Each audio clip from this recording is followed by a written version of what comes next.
அனைவருக்கும் வணக்கங்க. நான் கீர்த்தனா ராஜமாணிக்கம்.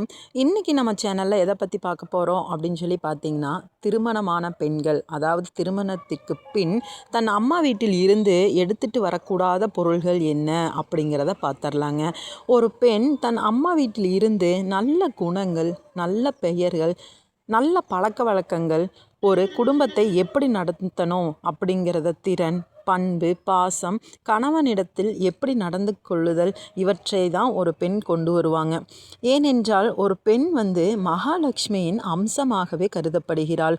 அந்த காலத்திலிருந்து நம் முன்னோர்கள் சில பொருட்கள் எல்லாம் எடுத்து செல்லக்கூடாது அப்படின்னு சொல்லியிருக்காங்கங்க. இப்போ நம்ம அதை தெளிவாக தெரிஞ்சுக்கலாம். அம்மா வீட்டில் பயன்படுத்திய பூஜை பொருட்கள் நாம் புகுந்த வீட்டிற்கு எடுத்துகிட்டு வரக்கூடாதுங்க. அது விளக்காக இருக்கலாம், சாமி தட்டாக இருக்கலாம், சாமி படமாக இருக்கலாம். அது எதுவாக இருந்தாலும் சரி, நம்ம வீட்டில் ஒரு தடவை ஏற்றி விளக்கினாலும் யாருக்கும் தானமாகவும் கொடுக்கக்கூடாது. புது விளக்கை யாருக்கு வேணாலும் கொடுக்கலாம். பெண்ணுக்கு புதுசாக கல்யாணம் பண்ணால் எல்லா பொருளையும் புதுசாக தான் கொடுக்கணும் மாதிரி பூஜை பொருட்களையும் புதிதாக தான் வாங்கி கொடுக்க வேண்டுங்க. கண்டிப்பாக குத்து விளக்கு வாங்கி கொடுக்க வேண்டும். பயன்படுத்திய எந்த பூஜை பொருட்களை நாம் பெண்ணுக்கு கொடுத்து அனுப்பக்கூடாது. அடுத்தது பார்த்திங்கன்னா உப்பு. இந்த உப்பை அம்மா வீட்டில் இருந்து எடுத்துகிட்டு வரவே கூடாதுங்க. ஏனென்றால் உப்பு மகாலட்சுமிக்கு சமமானது. உப்பு, புளி, சீயக்காய், இந்த பொருட்கள் எல்லாமே அடங்கும். அந்த பட்டியலில் தான் சொல்கிறேங்க.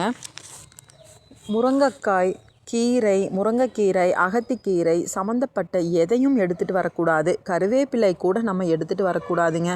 அதோடு சேர்த்து வெட்டுற மாதிரி இருக்கிற பொருட்கள் இருக்குது இல்லைங்களா, அதாவது கத்திரிக்கோல், இந்த ஊசி, நூல், தொடப்பம், அருவாமனை, முறம், இதையும் எடுத்துகிட்டு வரவே கூடாது. கசப்பான உணவுகளையும் எடுத்துகிட்டு வரக்கூடாது. பாவக்காய், கோவக்காய், சுண்டைக்காய், இந்த மாதிரி கசப்பு தன்மையுள்ள உணவுப் பொருட்களையும் நீங்கள் எடுத்துகிட்டு வரக்கூடாது. நீங்கள் கவனித்து பாருங்கள். இந்த பொருட்களை எல்லாம் எடுத்துகிட்டு வந்திருக்கிறீங்க அப்படின்னா அந்த அன்னைக்கு உங்களுக்கு மனசே சரி இருக்காது. இப்போ இரும்பு பாத்திரங்கள் கூட பயன்படுத்திட்டிங்கன்னா பொண்ணுக்கு கொடுத்து விடக்கூடாது. புதுசாக இருந்தாலும் எடுத்துகிட்டு வரவே கூடாதுங்க. சில பொருள்கள் மூலமாக தாய்க்கும் மகளுக்கான உறவு, இந்த வீட்டிற்கும் அந்த வீட்டிற்கும் ஏற்படுகின்ற உறவில் பாதிப்பு ஏற்படும். அதனால தான் துன்பங்கள் உண்டாகும். ஒருவேளை அந்த பொருட்களை எல்லாம் எடுத்துகிட்டு வந்தே எனக்கு வேணும் அப்படின்னு நீங்கள் நினச்சிங்கன்னா அந்த பொருட்களுக்குரிய பணத்தை கொடுத்து விட்டு, அதாவது ஒரு அந்நியர் எப்படி பணம் கொடுத்து விலைக்கு வாங்குவார்களோ அந்த மாதிரி வாங்கி வரணும். இப்போ ஒரு முருங்கைக்காய் காய்ச்சிருக்குன்னா அதோட விலை 10 ரூபான்னு வச்சுக்கோங்களேன். அந்த 10 ரூபாயும் நீங்கள் கொடுத்துட்டு தான் எடுத்துகிட்டு வரணும். அப்போ தான் இரு வீட்டிற்கு இருக்கக்கூடிய பந்தம் நிலைத்து நிற்கும். முடிஞ்ச வரை இதையெல்லாம் தவிர்த்தால் நிச்சயமாக உறவுகள் சுமூகமாகவே இருக்குங்க. அதே போல் வெட்டுகிற பொருள்களை எடுத்துகிட்டு வருவதால் அந்த உறவுகளை வெட்டிவிடுமாம். கல்யாணம் பண்ணி வச்சுட்டா அந்த பொண்ணுக்கு தேவையானதை புகுந்த வீட்டுக்காரங்க தான் செய்து கொடுக்கணும் அப்படிங்கிறது கடமை.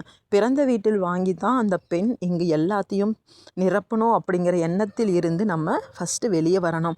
அம்மா வீட்டிற்கும் கொடுக்கணும் அப்படிங்கிற எண்ணம் பொண்ணுக்கு வரணும். எண்ணெய், சீயக்காய், உப்பு, இதை காசு கொடுத்து கூட நீங்கள் வாங்காதீங்க. இந்த மூன்றும் எக்காரணத்தை கொண்டு நீங்கள் கொண்டு வரவே கூடாதுங்க. பயணம் செய்யும் போது கூட எடுத்துகிட்டு செல்லக்கூடாது. சீயக்காய், அரப்பு பொடி கூட நீங்கள் எடுத்துகிட்டு போகக்கூடாது. முடிஞ்ச வரை இதையெல்லாம் தவிர்ப்பது மிகவும் நல்லதுங்க.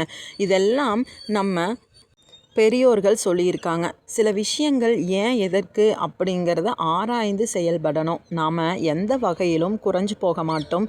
சில பொருட்களால் நமக்கு பாதிப்பு ஏற்படும்னா அதை தவிர்ப்பது ரொம்ப ரொம்ப நல்லது.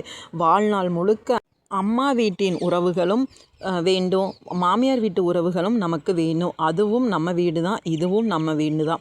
2 வீடும் 2 கண்ணு மாதிரி. அந்த 2 வீட்டையும் ஆரோக்கியமாகவும் மகிழ்ச்சியாகவும் பேணி பாதுகாத்துறதுக்குள்ள ஒரு பெண் போராடணும் அப்படிங்கிறது வாழ்வின் நிதர்சனமான உண்மைதாங்க. முடிஞ்ச வரைக்கும் இந்த பொருட்களை நீங்கள் தவிர்த்து விட்டு 2 வீட்டையும் சந்தோஷமாக மகிழ்ச்சியாக பராமரிக்கணும் அப்படின்னு சொல்லிக்கிறேன். இந்த வீடியோ பிடிச்சிருந்துச்சு அப்படின்னா லைக் பண்ணிக்கோங்க. நம்ம சேனலை இப்போ தான் நீங்கள் முதல் முறையாக பார்க்குறீங்க அப்படின்னா சப்ஸ்கிரைப் பண்ணிக்கோங்க. கீழே இருக்கிற பெல் பட்டனையும் கிளிக் பண்ணிக்கோங்க. தினந்தோறும் ஒரு ஆன்மீக தகவல் கொடுக்குறேன். அது உடனே உங்களுக்கு நோட்டிஃபிகேஷனாக வந்து சேரும். மீண்டும் வேறொரு காணொளியில் சந்திக்கலாம். நன்றி, வணக்கம்.